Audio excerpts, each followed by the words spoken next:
that exist in our communities.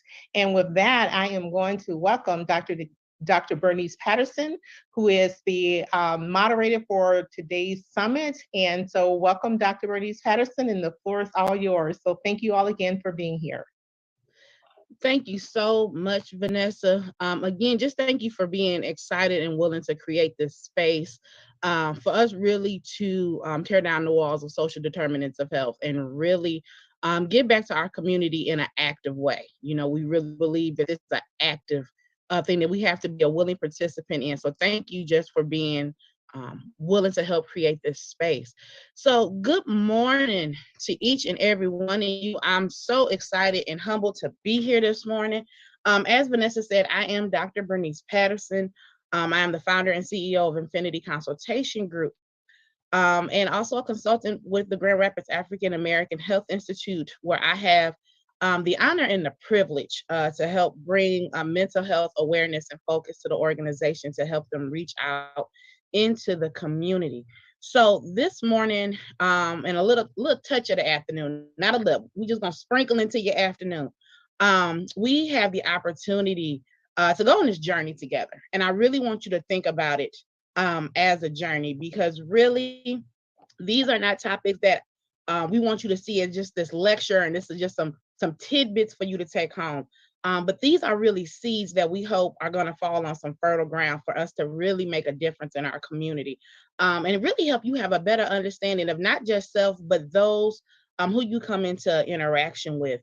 So first, before we hop off, we really want to thank our sponsors, because again, you know, this is a community effort. We want to really do our best to come alongside of each other. So we have Spectrum Health, Mercy Health, Genentech, Pfizer, Mercantile Bank, and the Urban Core Collective. And we would just like to give you a heartfelt thank you for just your work and your dedication to doing this. So this morning, now I will warn y'all, I am a doctor, I'm a psychologist, but I'm also a whole Baptist preacher. So we're going to give y'all preaching points so we dismiss church on time today. So this morning, we will be having our illustrious keynote speaker, Dr. Lynn Todman of Spectrum Health, who will be delivering our keynote. We will give you all about a 5-minute transition period, because let's be honest, some of y'all need that good high octane, non-decaffeinated coffee to go in your veins. And we want you to be able to freshen your beverage or go to the restroom if you need it. So at about 9:55, we will make our transition to our panel. And then at 10:55, we will make our transition to our first workshop. And then at 11:55 to our final workshop. And then at the very end, I will come back and close us out. Just a little bit of housekeeping. We want to please make sure that we stay on mute. We we have all been in the Zoom meeting when the cat bites the dog and the child throws the toast at the other child. So just to respect your privacy, I'm going to keep the flow of things. We do ask that you remain muted. But beyond that, we want to invite you all to have a conversation with us. If something hits your spirit in the chat, feel free to share that with us. You know, we will have Q&A times with each and every part of our presentation this morning. So with that said, I would like to invite you all to tune in and just pull your minds in as we get ready to hear from our amazing keynote speaker, Dr. Lynn Todman. So Dr. Todman, I am going to ask that as you come on, oh, and Deanna, you can take down that first slide for me, love. I'm going to ask that you share a little bit about yourself and the work you do. And yeah, we will hop in and get started.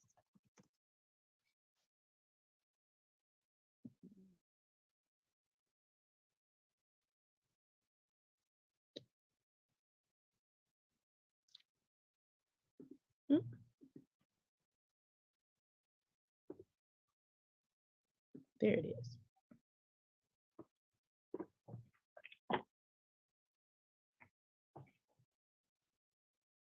I can hear you, Lynn, but I can't see you yet. There I am. There you are. There you are.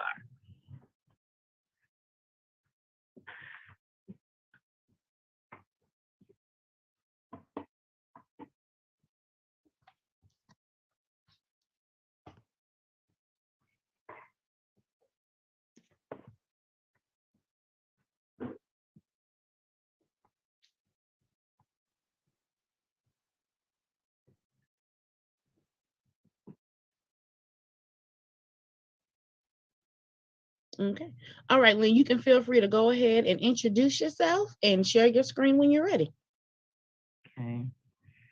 Good morning, everybody. My name is Lynn Todman. I am Vice President for Health Equity at Spectrum Health Lakeland, at Spectrum Health System. I am more than happy to be here this morning to talk to you a little bit about the social determinants of mental health. Shall I share my screen now?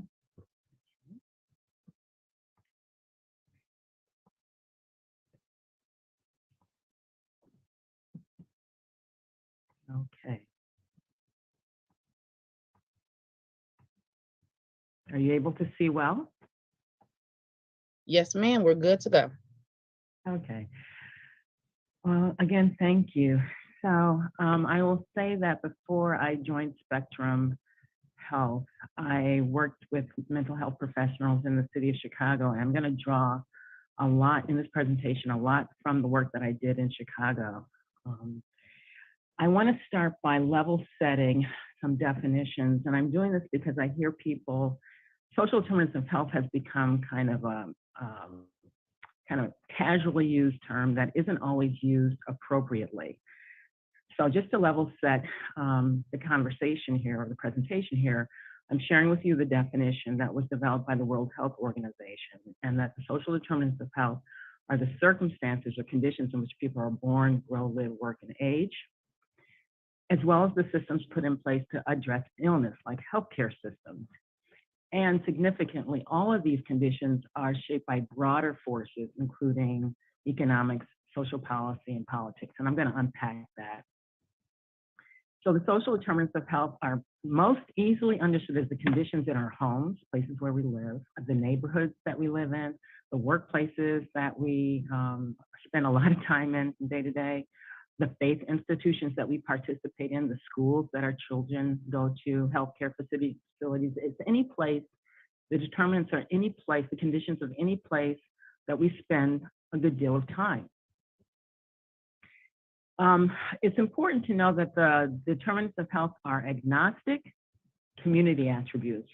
And by that, I mean they can promote health or they can deplete health. Often we use the social determinants of health to refer to things that take away health, but you can also have good social determinants of health, things that actually help support one's health. And so I made a list, 2 lists here of examples of determinants that promote health and those that deplete health. So clean air and water, for instance, promote health.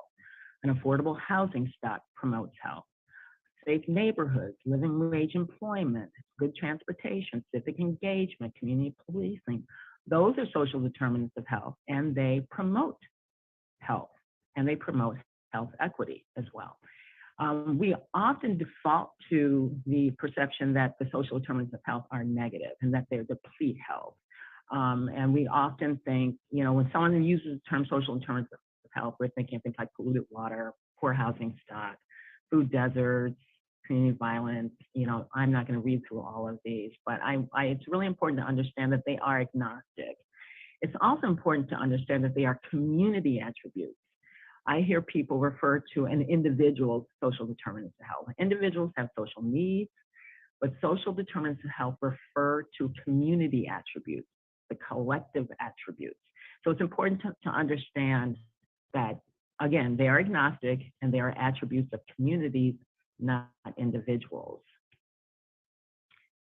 So the roots of those social determinants of health, those broader forces, they're often obscured, include things like our laws, our regulations, our practices and guidance in many, many public policy domains. And this is really important because this is where we're actually going to make sustained improvement in health, in the health of African-American communities, many African-American communities.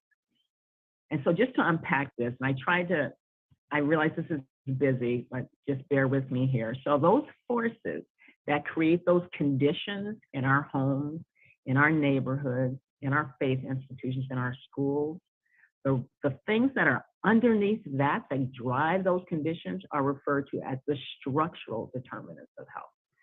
So the structural determinants of health create the social determinants of health.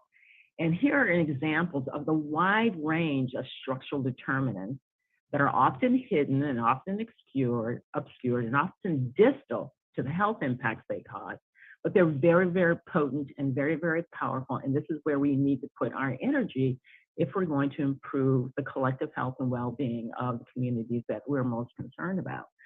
So in wide range of policy areas. So our trade policy has implications for jobs in communities. Agricultural policy has implications for what food is expensive and what food is not expensive. Environmental policy determines whether we have clean air and water. So you can go on and on. Education policy, the funding formulas, the discipline policy, labor policy around minimum wage has implications for emotional well-being, mental health in many of our communities. The concept of qualified immunity, that's a guidance procedure practice in criminal justice domain that has profound impacts on the emotional health and well-being of communities of color. Voting, there's so many policy domains that actually find their way to the health and well-being of the communities we serve, and ultimately into your clinical practices, those of you who are clinicians. And then there are also these large global phenomena, like globalization, like, for instance, as corporations find cheaper, look for places to employ people where the labor is cheaper, that has implications for the jobs in our communities. Technological innovation, which we often think of as a good thing, also has implications for jobs, because, for instance, like automation displaces people from jobs, or even geopolitical conflict, like the spending that we do in other parts of the world has implications for the spending that we can do in our populations of need in this country. And underlying all of that are norms and beliefs and attitudes and values about who's deserving and who's not, what's a right and what's not, commitment to personal responsibility versus social responsibility. So just to pull all this together, there's these prevailing norms and attitudes and values that find their way into public policy that then impact the social determinants of health in communities that we serve. So I wanted to just kind of level set there, give you kind of like the big picture within which I'm going to talk about, give you a couple of examples of how this happened. The other thing I want to add before that's actually emerging in this space and is worth our interest, our attention, is that there are many social phenomena that start in these distal places like public policy and find their way into our community that actually generate biological, neurological, and physiological impacts that produce health inequities as well. So what we say is how the social becomes biological. So the studies around weathering and epigenetics and social epigenetics and genomics, et cetera, are also starting to inform our thinking about how social context impacts emotional health and well-being. And so we don't have time to get into that, but I think it's important to know that the frames that are presented in these bodies of work are also important for understanding how the social impacts the health and well-being of African American communities. So I'm going to give you two examples of how I, along with a team of others, unpacked how social factors impacted mental health of communities of color, African American communities in particular. I'm going to give you an example of an analysis we did of the EEOC policy guidance and an analysis of the Vacant building ordinance in Chicago. So federal policy and local government policy. So the EEOC, about a little more than 10 years ago, proposed to revise its policy guidance on the use of arrest records in employment decision-making. And we decided, my team and I, that we would analyze that for its effects on African-American communities on the South and West Side Chicago that had low income. Here is the policy guidance. And the EEOC proposed that the ways in which employers were using arrest records in their employment decisions, whether it's hiring, promotion, or wages, was in violation of the Civil Rights Act, in particular Title VII, and that employers had misused the law and that was impacting the employment opportunities available to people of color in largely African American communities. So this is what we decided to look closely at. How does this federal policy guidance impact mental health and well-being in communities on the ground? What we found is that people with arrest records faced employment discrimination. This is not rocket science. This is not surprising. Experienced high rates of un- and underemployment, had low incomes, and relied heavily on the informal economy, so the drug economy, which drove high rates of community crime. And that all of this harmed the collective mental health and well-being of communities, not just the people who were experiencing high, arrest records, but the entire communities of which they were a part.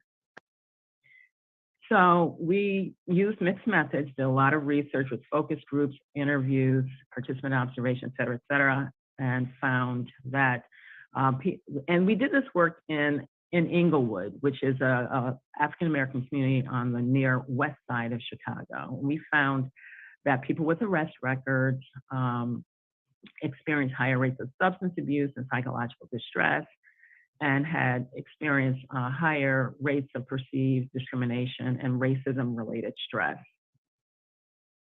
We also found that because of the arrest records were associated with high rates of participation in the informal economy, there was a lot of economic insecurity in the communities where these individuals lived, and that showed up as low levels of life satisfaction, low levels of collective efficacy, and low psychological sense of community in the Inglewood community where we were doing this work.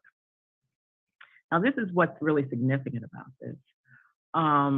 The majority of the people who had been arrested between 1 and 3 times, and 10% had been arrested 10 or more times. The average number of convictions of those people who were arrested was 2. And we found that 40% of the people that had been arrested had never been convicted. So people were just being arrested in Inglewood. No convictions.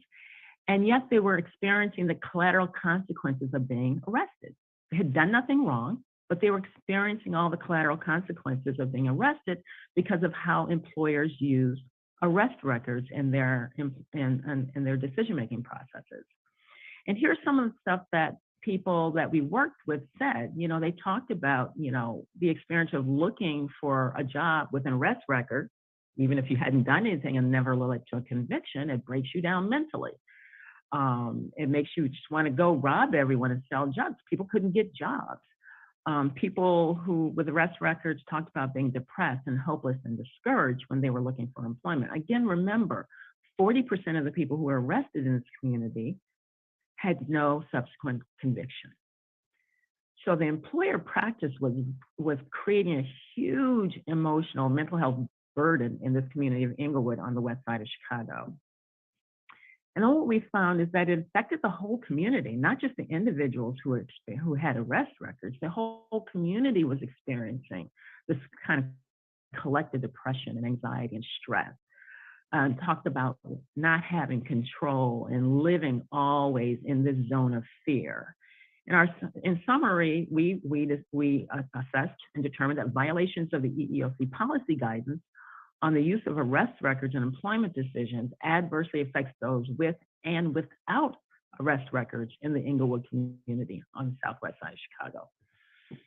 And so what we did, we submitted formal comments to the EEOC based on our recommendations. We indicated that the proposed legal guidance to remove the consideration of arrest records from employment decision-making in certain sectors would positively impact the mental health and well-being of communities, individuals, and in communities where there are large numbers of people with arrest records. When we looked at the number of arrests in Inglewood, it was off the charts. It was like a 1-for-1, 64,000 arrests over, a 5-year period. People were just being arrested left and right in this community, just standing. And there were a lot of police practices that supported that. To see a group of 5 or 10 young men standing on the corner, you do a sweep, they all have an arrest record. And immediately you basically set them up for a life of challenges in employment. So here's an example of how we connected a federal policy guidance to the collective mental health and well-being of a community. This is a true form of prevention. And in this way, we impact the emotional health and well-being of large numbers of people. You know, of course, the one-on-one interventions are important, but by intervening at the level of federal policy, we had the potential to impact the emotional health and well-being of large numbers of people in our work. So we also did an analysis of proposed revision to Chicago's vacant building ordinance. In the 2008, 9, 10, 11, lots of foreclosures across the country, but heavily concentrated in African-American communities. You all know that. And again, in Inglewood, where we were doing our work, there were some blocks where half the houses were foreclosed on and vacant. And what was happening is that the banks and the financial institutions that owned those vacant and foreclosed properties were not securing or maintaining them. And they were having significant impacts on these communities. So there was a proposed ordinance. Oh, I will say that these properties were largely unregistered, they were unmaintained, and they were unsecured. And these were largely in African-American communities on the south and west sides of Chicago.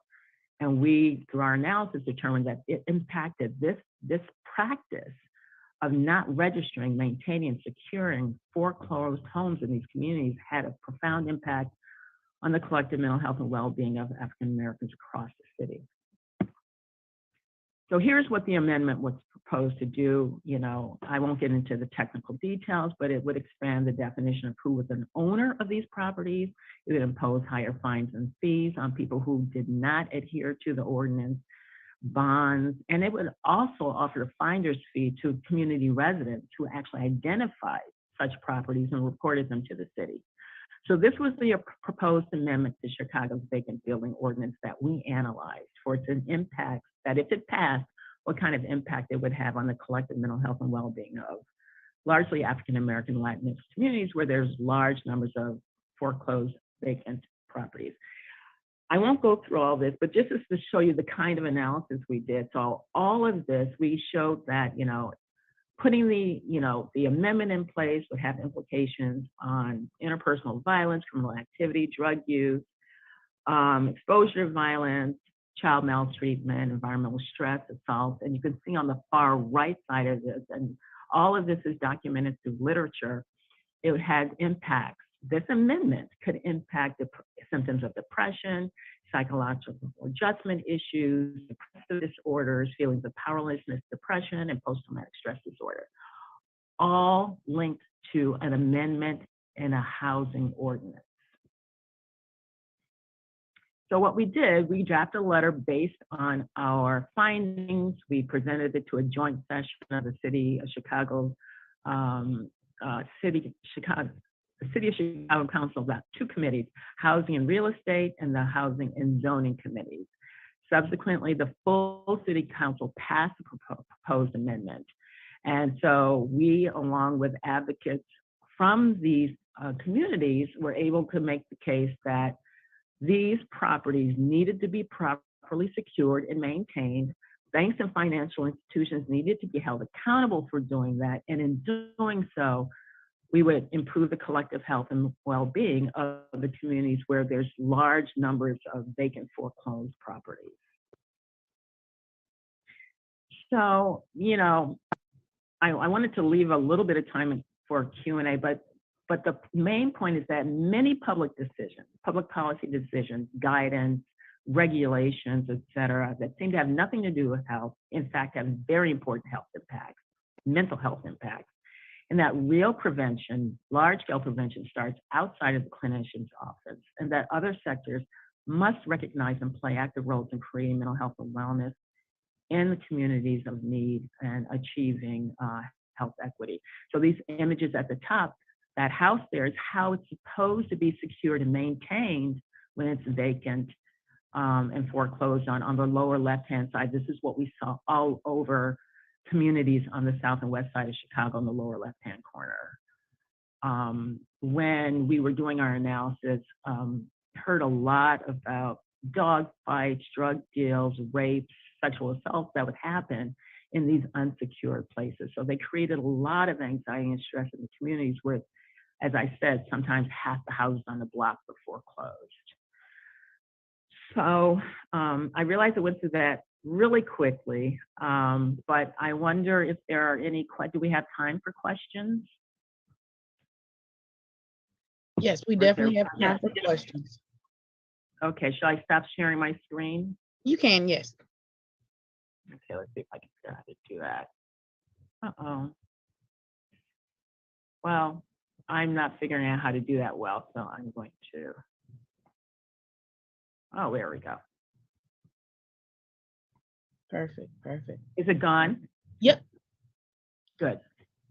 Well, I wanted to actually open the floor with a question. As a psychologist, this was just mind-boggling, seeing the connections. In the work that you all were doing and going in and talking with the community, what type of feedback were you getting about just people's willingness to even seek out mental health care? Like, was there even a connection of this is treatable, this is something where I could possibly get some supports? No. So a number of things were happening in Chicago at the time. At the time, they were closing community mental health facilities in Chicago. That's another story. But also, the work that we did was illuminating for the people in the community as well. Mm-hmm. We were able to make connections that people in the community weren't able to make. And so it actually provided a platform for them that allowed them to direct their energy toward these other things, like actually show up in City Hall and demand that financial institutions. This meeting is being recorded. Demand that financial institutions secure their billing. So no, and then there was still a lot in the community, stigma around seeking out mental health and well-being, mental health support. And a lot of the anxiety and stress and depressive symptoms had been normalized. Everyone was experiencing these things. So the answer to your question is no. To the extent that people were getting help, it was only when there was a crisis. When people were faced with crisis. So more like the urgent care version of mental health, not the let us actually have time to heal and address and put some good coping skills in place. Wow. No, when we think about the number of people, and I think it's about the EEOC, the number of people who were arrested, this was endemic and everyone was experiencing this. Yeah. So, but yeah. Those statistics were just, I mean, I'm literally standing on the corner with my friends and now I have an arrest record. Where will I be able to actually get a job when I'm an adult fully to actually take care of a family? And now I'm labeled as a thug, all because I was standing on a corner hanging out with my friends. And had a white t-shirt on. Yeah, yeah. Which somehow is this marker of who I am as a human being. Wow. Yes. Yeah. So we have a question in the comment, and then Vanessa, I will come back to you. I see your hand. It says, how much, in your opinion, does PD and cultural competence exercises help change the biases and norms or culture of organizations to better serve our community? Okay, I need to read that. How much does, in the chat. What is PD? Professional development. Ah, okay, sorry. How much is exercises help change norms and culture of organizations? You know, I think it's important. You know, I don't think it should ever go away. But, and I'm going to go, this is my opinion, that's my opinion. It is not enough. It's important, but it's not enough. I think changing biases and norms takes close interpersonal interaction. You know, sitting in a classroom and being talked to about your bias is not the same as actually knowing people. Like, I actually worked pretty closely with gang members on the west side of Chicago, which was interesting. And it's one thing to read about or have someone talk to me about the lives and experiences of gang members and to form, kind of address my biases there, and to actually be in rooms with them and listen to their experiences and what gangs provided for them and what their experiences were gangs. So I do think that the training, the professional development is important, but there's nothing like being in direct relationship with individuals who are different from you to really understand, kind of their world. So keep doing the PD and the cultural competence, but it's not enough. Well, I think to your point, Lynn, there's this reality of you actually have to do the work, not just absorb information. It's how do we get back to the humanity of people, and even understanding your own humanity of, I have biases and I need to own that and then challenge that, and not to know about a problem and never challenge it really doesn't move the needle anywhere. So I really appreciate that point. That's well said. I appreciate that. Yes, I did publish this work.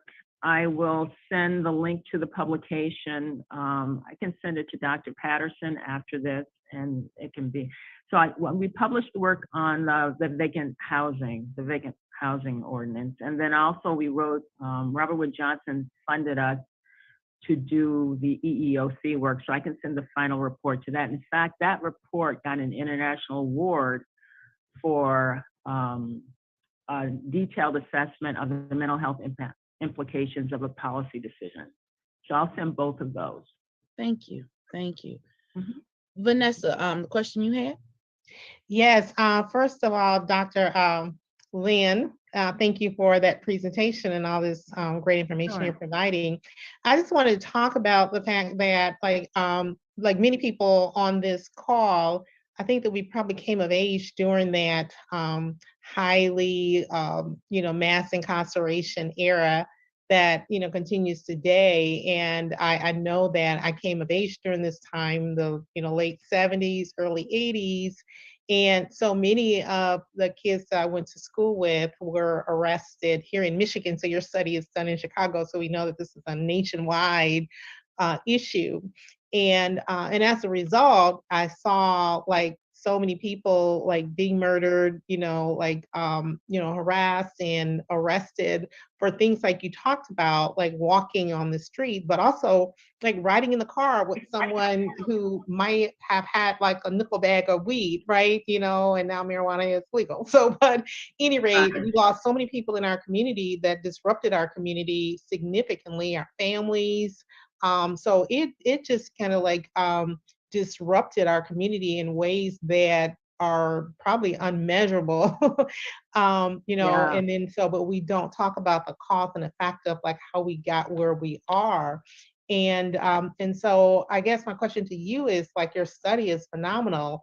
And based upon that study, what kinds of, just additional information that you learned from the communities, from families and so forth that has informed your passion and commitment for, your lifelong work in this area. So what were some of the, I guess what I'm really asking is what were some of the other major things that people were being arrested for? Do you have Yeah. Well, at the time, CPD, Chicago Police Department, had these policies in place where they would do these sweeps.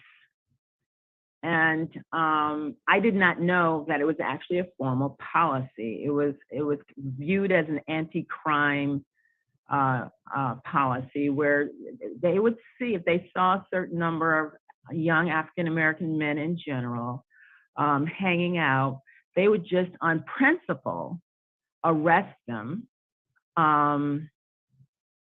sometimes take them in, for an hour or so and release them. I did not know that practice was happening at the level it was in Chicago. And I wish I had my report in front of me, but the other thing I remember, and I alluded to this in the presentation, was the magnitude of arrests.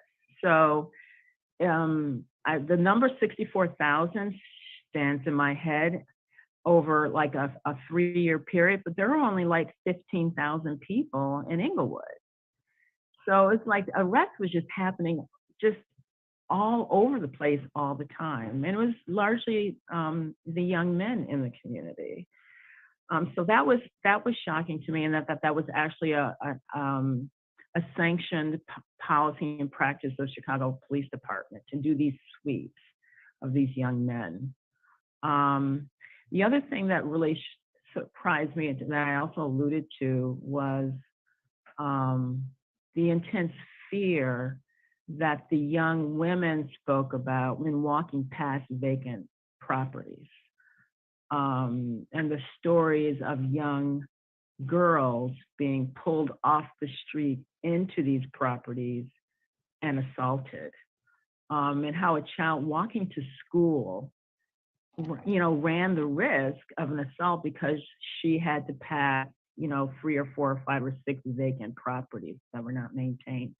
So that was eye-opening to me as well. And again, we're talking about the conditions in which you live, work, grow, age, and play. Right. And those conditions shaped by employment policy, essentially. And the EEOC trying to correct that. And the Vacant Property Ordinance of Chicago trying to correct that. So, Well, when you say that, I guess what's coming to mind is the trauma of being a child and no longer being allowed to be a child. I think about, I have an 11-year-old son and a 7-year-old son. And when they go to the grocery store, they don't think it's nothing to, be flipping around and doing way too much. And I'm like, sit down, quit touching stuff because you ain't getting no toys today. But you think about these kids who can't even walk through their community and think as children. They have to be on this heightened awareness of their safety. Right. And what that actually does to your body, to always be at this very heightened place of, am I safe? Can I remain safe? All to rinse and repeat to do this again. And you're going to school 5 days a week. So you're going through this cycle 5 days a week and hopefully staying in the house on the weekend. Just the amount of pure stress that we're raising these kids and young adults in, and then wondering why we're having such mental health struggles within these communities. You've given me goosebumps just listening to you describe it, because that's exactly what was happening. And that's why I brought up this whole notion of social epigenetics. Just the exposures catalyzes all these systems in the body that predisposes these young people to early disease and early death. Wow. So yeah, that is a scary reality. And I guess what breaks my heart the most about it is here you have the government officials saying these babies don't matter. Because if you're not willing to do something, you're telling me in no uncertain terms, my mental health, my emotional health, my physical health is not a priority. So God bless you all for saying we're going to give voice to this community who no one was listening to. Yeah, and remember in my slide, I said underlying all of that is values and norms and beliefs about who's deserving and who's not, what is a right and what is not. Mm-hmm. Those things are driving these policy decisions that harm the health of people in the communities that we're concerned about. Right. Wow. We have another some more comments in the chat. It says, I've watched a documentary about the CPD and their arrest practices. They have a pandemic of African Americans who can't post bond and stay incarcerated for over 6 months to even a year for simple violations like jaywalking, walking with groups of friends. During these times, those incarcerated lose jobs, homes, cars, etc. from these practices. Absolutely. We heard that too. Right. Wow. So can you speak to just how this causes almost a generational passing of these social determinants of health? If my dad was just standing outside with my uncles, how does this impact us as a family now? Yeah, I mean, it impacts families in multiple ways. If the main breadwinner is incarcerated for 6 months, that has implications for income. So there you got food, you got housing, you know, it impacts, you know, often children, what we learned is that children were, you know, going into stores and taking the food they needed to eat because they didn't have food in home. And it has the predictable effects. And then it norms, because it is a pandemic, to the point of the person put that, it norms incarceration. Right. You know, it norms the behavior that actually undermines the well-being of the community. When you see your father, your uncle, your cousins all incarcerated. And to your point, the impacts, the emotional impacts of seeing this all the time and the toll it takes on these young, you know, Black and brown bodies is why we see, you know, hypertension rates and high, and 30-year-old women with congestive heart failure. You know, you know, this is the stuff we see in these communities. There's no reason a 30-year-old woman should have congestive heart failure, but we see that in women as young as 30 in African-American communities, and hypertension in young teenage boys. Yeah. Well, and I Yeah. think you speak to this reality when we talk about mental health, or like mental health isn't just mental health, it's health. You know, Yes. if I'm taking care of my mental health, my physical health comes into alignment. If I'm constantly on high alert, like, yeah, I'm going to have heart problems. There are going to be things that impact my body. Like the blood is not going to flow as it was meant to flow if I'm under these constant barrages of stress, and still asked to participate as a citizen in the community. I'm still expected to show up at work. I'm expected to show up at school and pay attention. But yet and still my body is literally under attack from the inside out. All the time. Wow. And when you think about it, this is what a psychiatrist said to me that really, really impacted two things. One is that when you think about it, it's the brain that processes the social world. So of course, your emotional health is going to be impacted with all these exposures that you have. But you know, one of the things that really kind of ignited my passion in this work was, I can't remember the author, but something I read that at the time, mental health professionals were being trained to help people feel better about being poor, but do nothing about their poverty. Wow. And that comment really struck me. Like, how can mental health professionals relocate their energies? Clearly, one-on-one therapy is needed. But when you have entire communities of people suffering, the locus of intervention really needs to be on these larger forces to make a difference. And I remember a psychiatrist saying to me that he had a patient come in asking to have her anti-anxiety meds increased. And he was torn because he knew, in fact, that what was causing her anxiety was abuse in her home. And so he was just medicating her so that she could better sustain the abuse. And it's the same principle. And that those two points of information really ignited my interest in really looking at how are the larger forces playing a role in creating this harm in these communities. And you know, I have since dedicated my work to looking at those larger structural forces and how they impact the health and well-being of African-American communities in particular. Wow. We have another comment in the chat. It says, the intense amount of stress that they are under and no positive way to have it addressed or have an outlet. No one is checking on them. As I read that, it kind of, for me, brought up this question of, you know, you talked about getting back to the morals and the values of who has value versus who does not. And this idea of, would they allow it to happen in their communities? And I mean, of course, we can look at it and see that that's not it. This is not going to happen on the north side of Chicago. This is not happening in the downtown areas of Chicago. When you all were presenting this information, especially to those who the south side of Chicago is a whole nother world to them from where they're living and breathing. What type of impact, or even just like, what were you all seeing and hearing from those who were in power when you're sharing, like, this is happening to living and breathing individuals?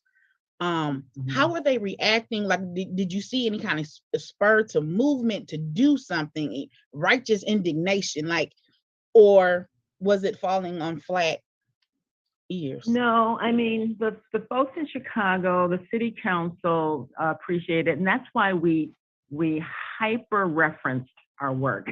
Okay. Like, and that pathway diagram, I have like all this literature supporting this. And so people were like, oh, I never thought about it that way. There was a lot of thinking about like that.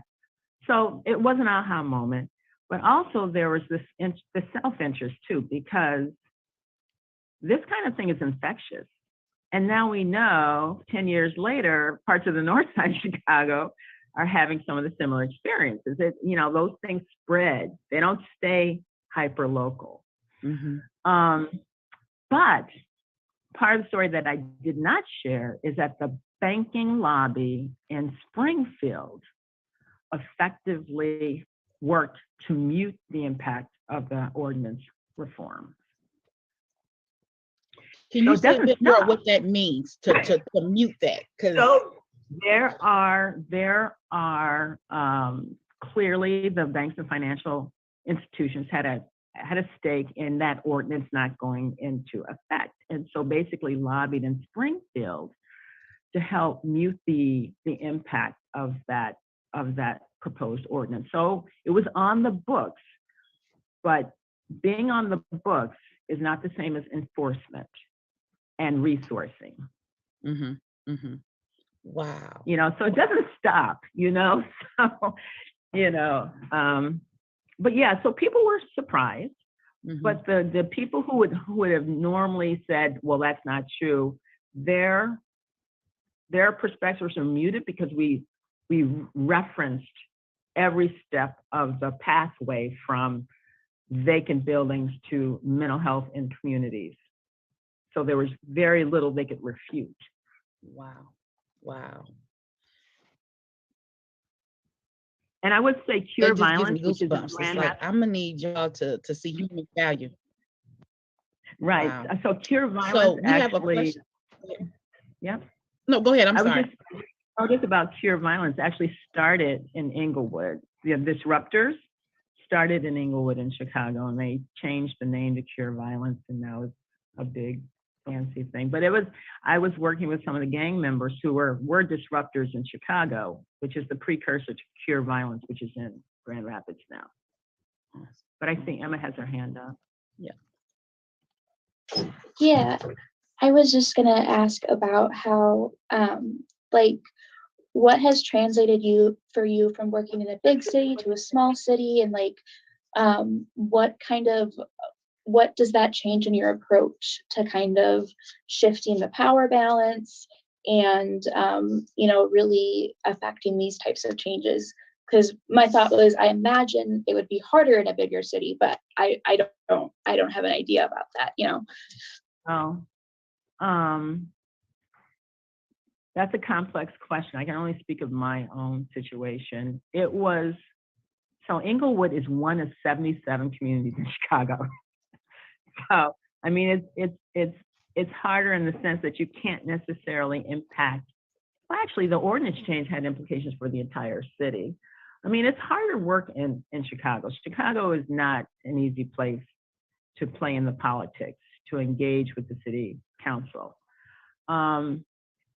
In many, so I'm in St. Joe and I do a fair amount of work in Benton Harbor. There's a challenge there as well, for different reasons. So the challenges are different. The magnitude obviously is different. The resources in Chicago are more robust. So I had, a really solid team in Chicago to do this thinking.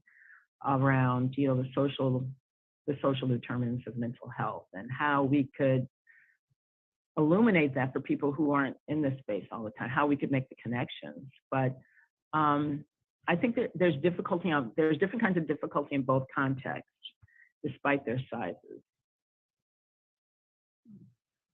Thank you so much. You're welcome. Wow. Well, Lynn, see, I did good Mhm. because Dr. Todman was on the tip of my tongue. We want to thank you so much for this, because I think you really gave wow, voice to what can sound like statistics and put humanity in it. Because I think we get desensitized, like you said, if this is what you're always sitting in, we get desensitized to what is actually is taking place. I see. I was about to close this out, but I see we have one quick question from the Facebook live stream, and I want to honor that because I want them to know they are also in the room, even if they're not in here on the boxes. Right. Right. It says, "What is Spectrum doing to address equitable care in the emergency departments?" Right. So one of the things we're doing, in order to actually advance equity, you have to identify where the inequities exist. So one of the things that we're doing is working to, I'm trying to find non-technical terms, but in the records of people coming to the emergency room, identify, collect our social identifiers like gender, race, ethnicity. We would like to start working on SOGI. So getting that information into records so we can actually start seeing patterns is what we're spending a lot of time doing right now. And of course, there's a cultural competency training that's going on. All of that work is complicated by the pandemic and the fact that we've gone through 5 waves, and this, there are, like most hospitals, there are staffing shortages. So a lot of the work that we're doing in ED now is just trying to keep people alive, but there is work to address issues around equitable care in our ED. Well, thank you so very much for that. It has been such a privilege to hear from you. I'm always excited about the work you're doing in the community. Yeah, I've had firsthand experience of watching you move the needle in some communities that have oftentimes been forgotten about. So thank you, just for your heart for this work, because this is not easy work to engage in. So as always, as we tell everybody, please keep taking care of you as you are taking care of and pouring into others. So thank you so again much for inviting me. Oh yeah. All right. Have a great day. Have a great one. Go be magical and enjoy your weekend. I will. Bye-bye. Bye-bye. Bye. So everyone, it is 9:57. So as the good Baptist preacher I am, I'm trying to keep us on task and on target and on time. So at this time, I'm going to ask that my panelists begin to come off of a mute. We just want to again make sure all of our sound is good, and if I could see your lovely faces, that would be amazing. So we are excited because we have such a lineup of such amazing individuals who are going to be doing some taking us through just an amazing conversation to further this idea of social determinants of health. And again, I want to invite you all, those who are here on the Zoom, those who are on our Facebook Live, please feel free to drop questions or comments in the chat section, because this is real. Like, this isn't we're reading about other, like this is about us understanding self, understanding community. And sometimes this is the stuff that pricks your heart move in a different way, to say, how do I want to capitalize on my own ability to be impactful in the community? How do I want to reach out and check on those relatives that, can kind of be out of sight and out of mind? How do we really make this a community-based push? So with that said, I am going to give a very, very, very brief introduction of each of our panelists, and I want to invite them to come off of mute and give us a little taste of who you are, so that people know what they're about to sink their teeth into, so that we can